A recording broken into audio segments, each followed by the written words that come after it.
One more time, ma'am. I think that, yeah, that's all.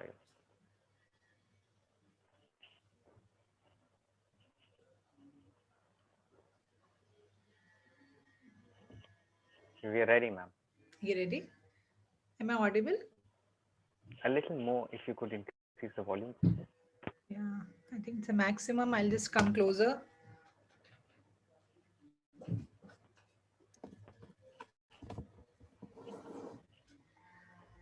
Am I audible now? Better, ma'am. Yes, thank you. Yeah.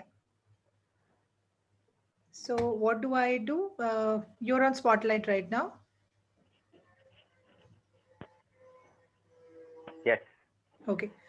So I'll just give a brief introduction. After that, I'll start sharing the screen.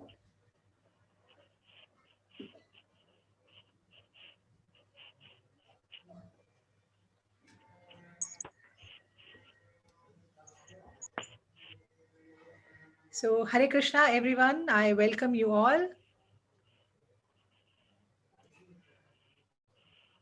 to yet another session of discovering yourself.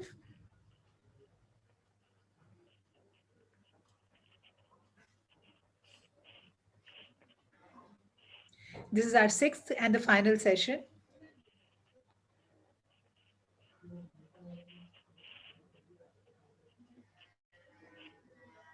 So we talk a lot about being Krishna conscious,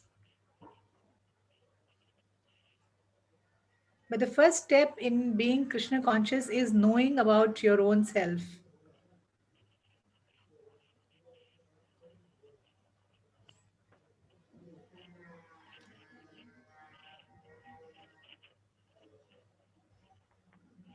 The entire life we think that we know ourselves, we know our name,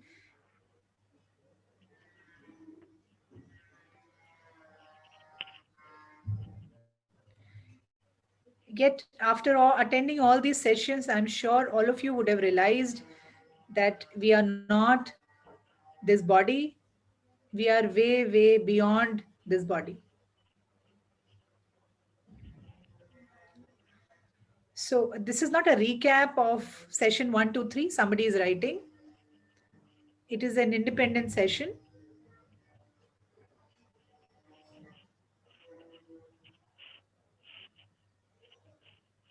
So let's begin without wasting any time. And the topic of today is decoding Bhagavad Gita.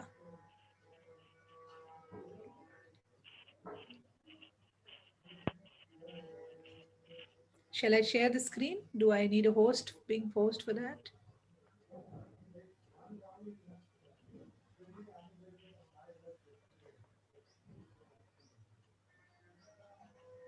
You could try.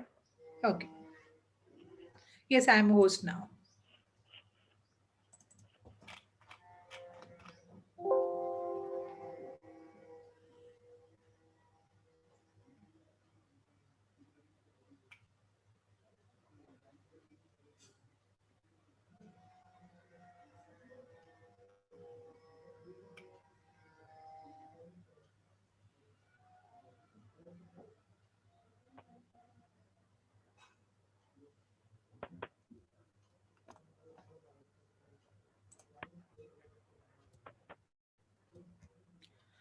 Okay, so God has created many life forms, isn't it? Ma'am, you have to turn that. Yes. Yeah. I've turned it off. Sharing is there. Yes, the screen is still there. Yeah, 1 second.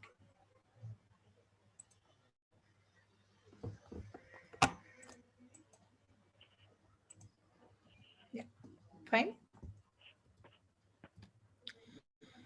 So God Yeah. has created many life forms. If we open our eyes, we see that apart from us as humans, God has created many life forms. There are birds, there are animals, there are variety of species are there. Millions and millions of species are there, present. But we are human beings, and human beings are totally different creatures. How we are different and how we are same than animals, let's discover in this journey of decoding Bhagavad Gita.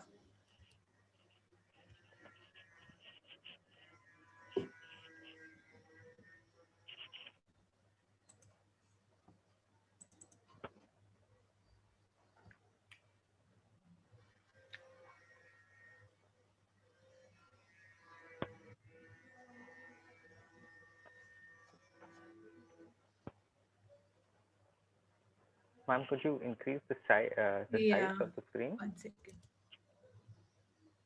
The bottom right corner. You would Yeah, sit I don't there know. so It has been often. occupied by something else. I'm just trying to figure that out.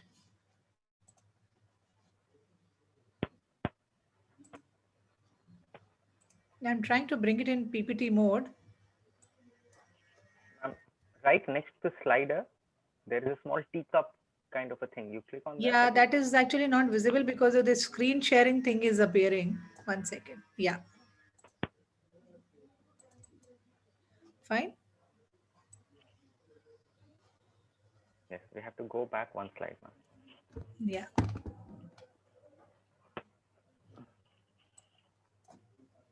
Comfortable now? Yes, clear, I guess. Okay.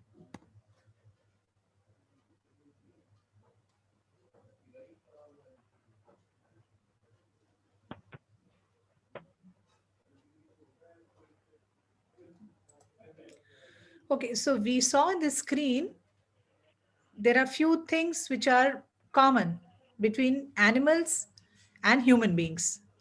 Yeah, were you able to pop it? Trees, insects, birds, animals, humans.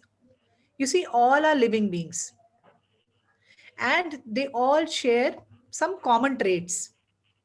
And what are these common traits? We eat, human beings eat, animals also eat. Yeah, human beings sleep and animals also sleep. Then human beings mate, means they have relation with opposite sex and they create similar kinds. Like human beings will be creating another human being. Similarly, animal also mate. They also create their similar kinds. A lion will give birth to another lion. Human being will give birth to another lion, to another human being, sorry. Right? And then we defend ourselves. What do you mean by defend? When somebody attack us, like tomorrow, if another enemy of India, just a hypothetical example, if Pakistan is going to be attacking us tomorrow, what are we going to do? We are going to defend ourselves. Similarly, if a lion will attack a deer, what will deer do? Natural instinct, it will try to defend itself, right? So, basic functions of humans and animals and birds is they eat, they sleep,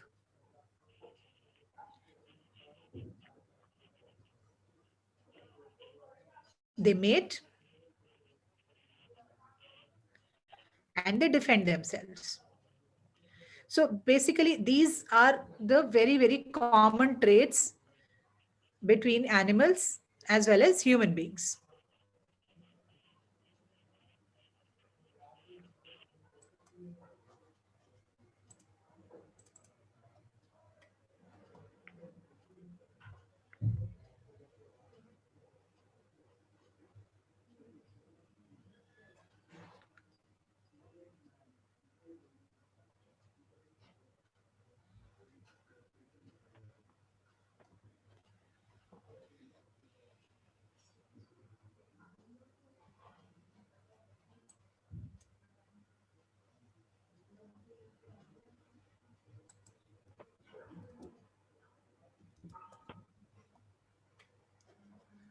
Okay. So what distinguishes, between human beings and animals? There must be some difference, right? If God has created an animal and our God has created a human being, so there must be some difference. We have seen what is common.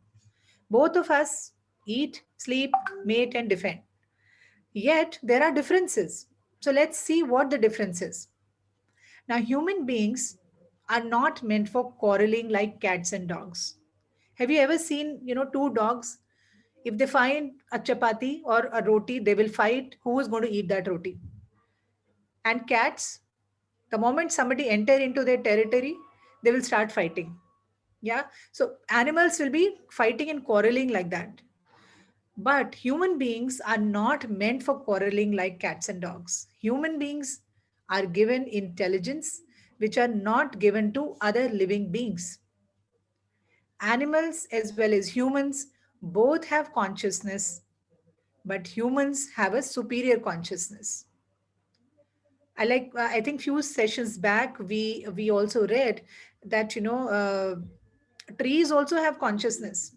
Somebody was asking that we don't believe trees have consciousness, but then we were discussing that the consciousness of a tree is almost negligible, is it is almost zero. So it cannot do anything. It can just stand and weather the storm. It can stand in the sun. It can stand in the cold weather. It cannot do anything. Moving on to higher creatures like birds or animals, they can feel anything. Some emotions they will feel. They will, when they get hurt, they will feel that hurt also.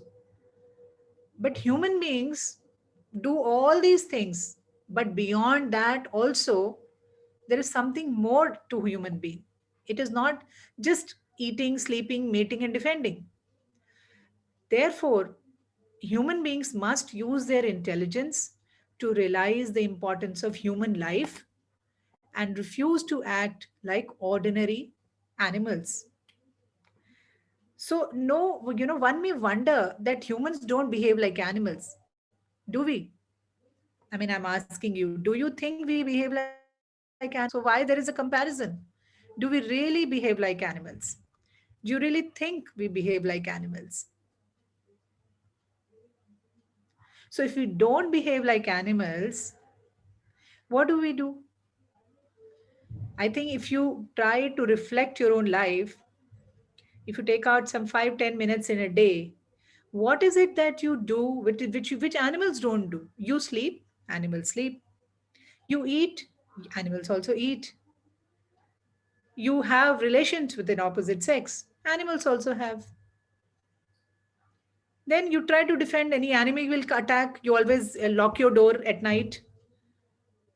You try to protect your children, that nobody should give any harm to my child. My wife, my husband should be protected. They should not meet with an accident. There's no animals should attack them. No thief should come into our house. So we are also constantly defending ourselves, aren't we not? Like an animal in a jungle will be constantly defending. They always have that fear. Oh, a deer will be fearing. Oh, and a lion will come or a tiger will come and eat me up. So, my friends, the point is that what is it that we are doing that will make us superior to animals? We are as good as leading a life of an animal, isn't it? So, here in this session of discovering yourself, we should learn, we should try and understand, we should try to introspect what makes us human being, why God has given us a superior body, why my consciousness is higher than an animal. Otherwise, I can lead a life of an animal. Just come into this world, eat, sleep, mate, defend, and die. Why am I different?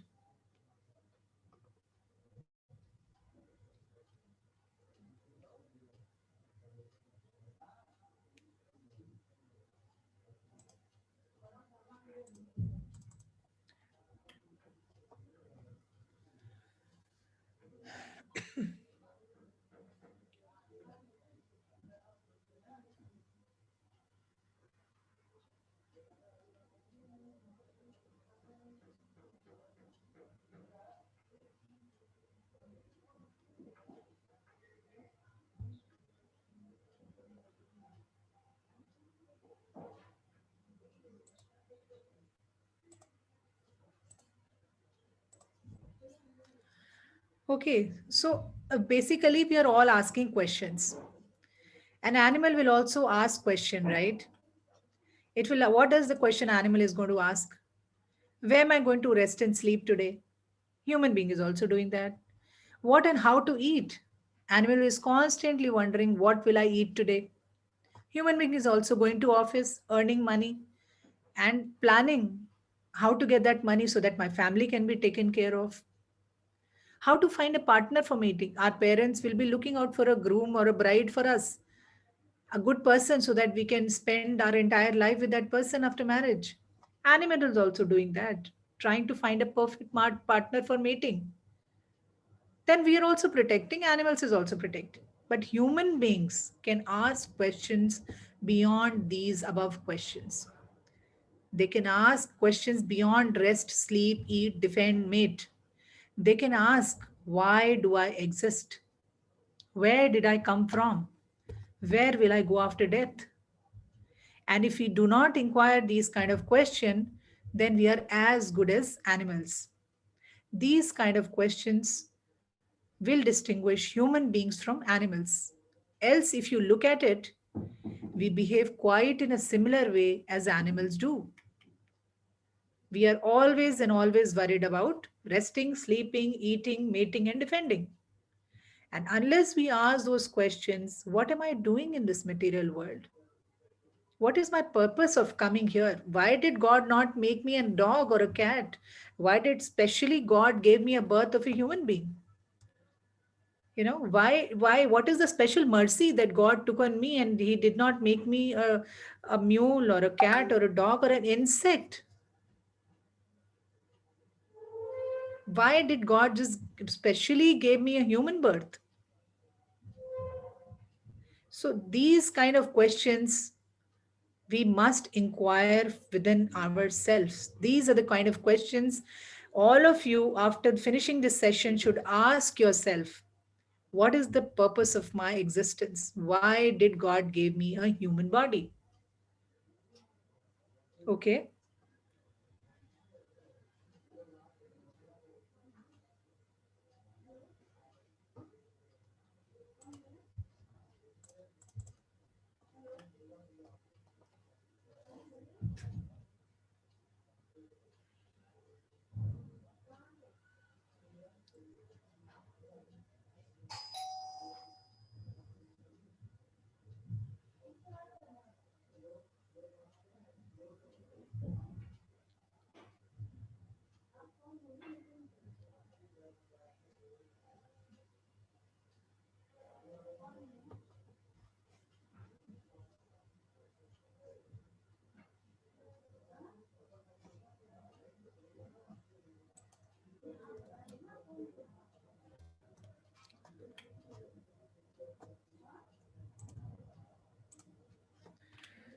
So, my dear friends, out of so many human beings who are suffering, we all are suffering, are we not?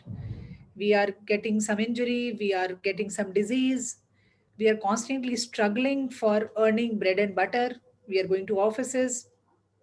So, there are various kind of miseries in this world. But there are few people who are inquiring. Especially all of you are today attending this session. All of you are inquiring about their position. All of you would like to know who you are, why you're suffering, why you are put into this material world. Why, who, what, how, when, where. We all should ask all these questions. And unless the person asks these questions to himself, unless he questions his suffering, unless he realizes that he doesn't want suffering, but rather wants to make a solution to suffering, till then, he is not to be considered a perfect human being. Is that understandable? We all are suffering in this material world because of something or the other. We should not think that, okay, that person is a rich man and he should not be, he's not suffering. But we are wrong. Especially in this corona time, I'm sure all of you would have heard so many celebrities, so many top-notch sports people, hero, heroine, all of them were suffering from corona. So it's not that people who are rich are not into any miserable condition. They all are into miserable condition. We all are suffering, whether it is because suffering because of our body, or suffering because of our mind, suffering because of wealth. And when we get very famous, that time also we are suffering, because at that time we are constantly struggling. Some, because I'm famous, somebody is going to uh, kidnap me and take ransom from me. So don't think that people who are rich and famous are not prey to this miseries.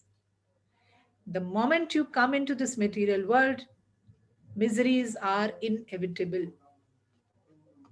and we start leading a life which is as good as an animal, because so many people are non-vegetarian also. They'll be killing animals and eating them, isn't it? So unless this inquiry is awakened in one's mind, Unless we start inquiring about our position, about our reason for living, about our reason for being a human being, till that time, there is no difference, my friends, between humans and animals.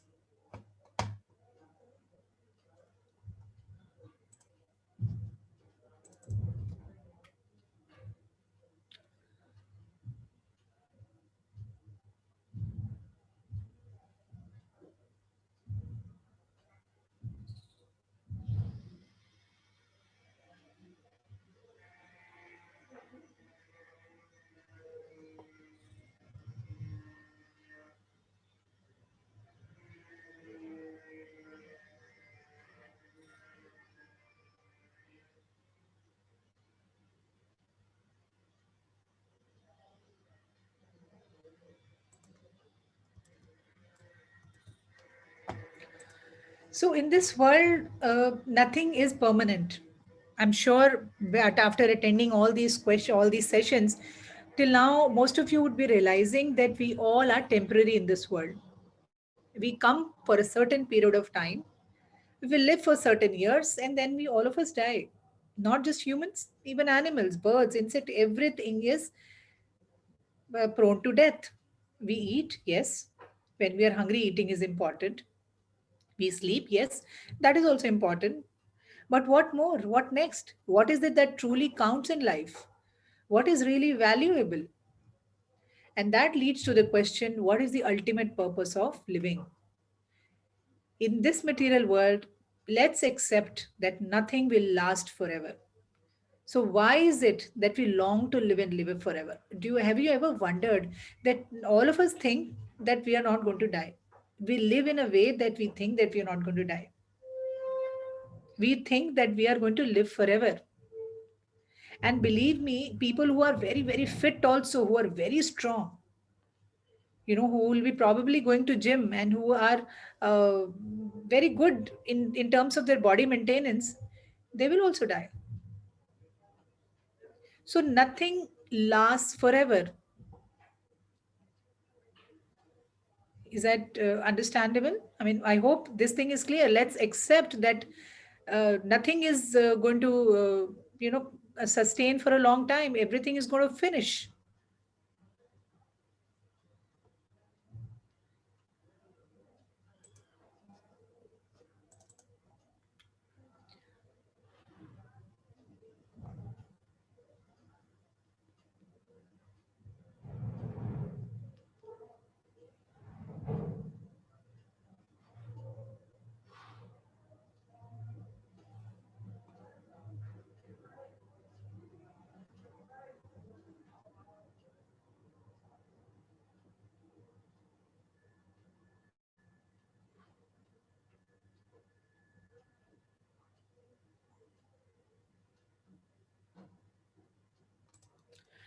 So I think till now, most of you, after attending the other sessions, would be realizing that none of us are this body. We are a soul. Our true position is, our true recognition, our true quality is that we are not this body.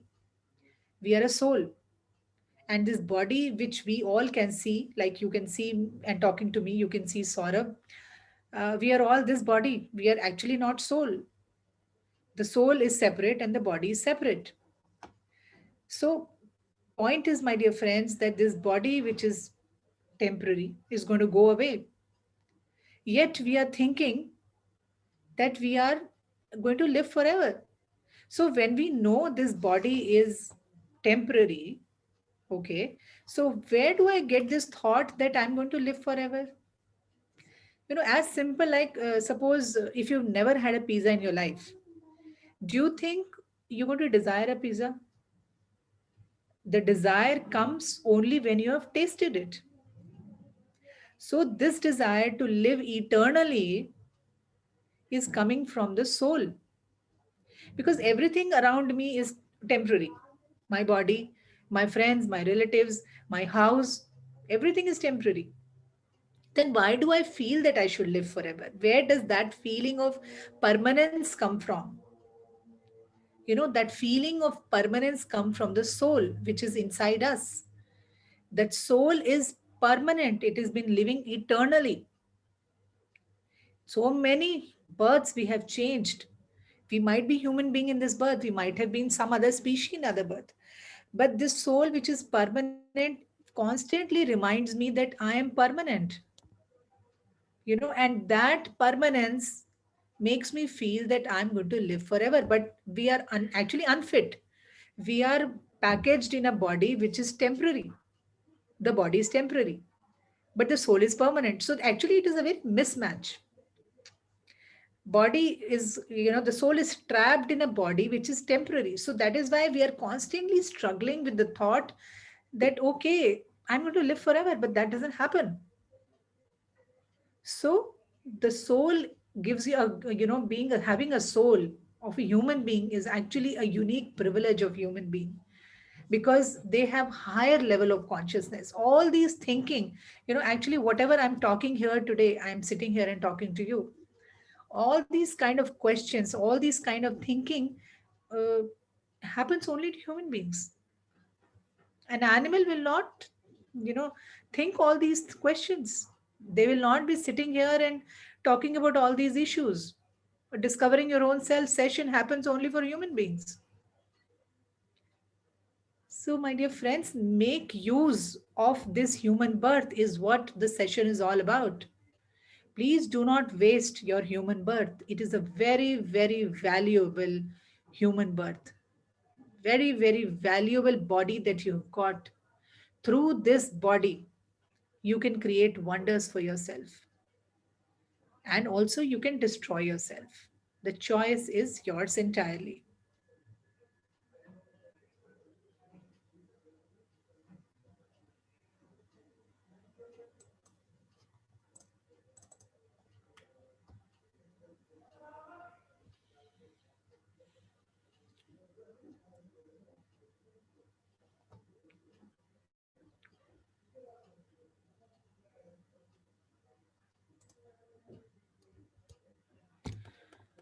So, let's understand the human value of life and not live like animals by just eating, sleeping, mating, and defending.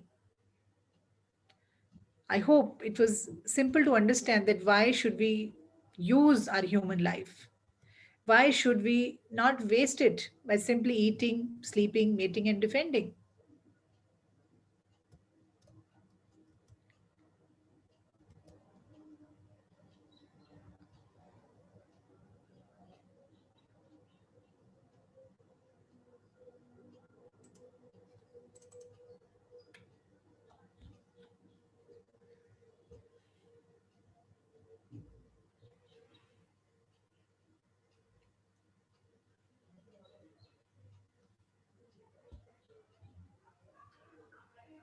Saurav, are we going to end this meeting in 4 minutes? Or are we going to? The time says 4 minutes.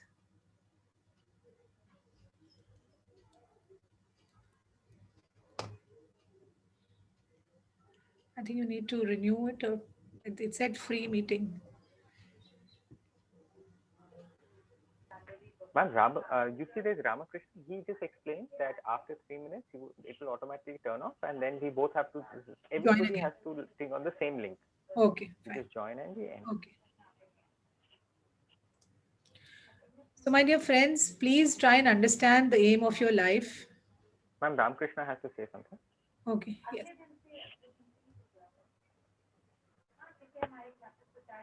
All right, he's just informing everybody that the session, this Zoom session is going to end soon. We have to click on the same link to rejoin the meeting.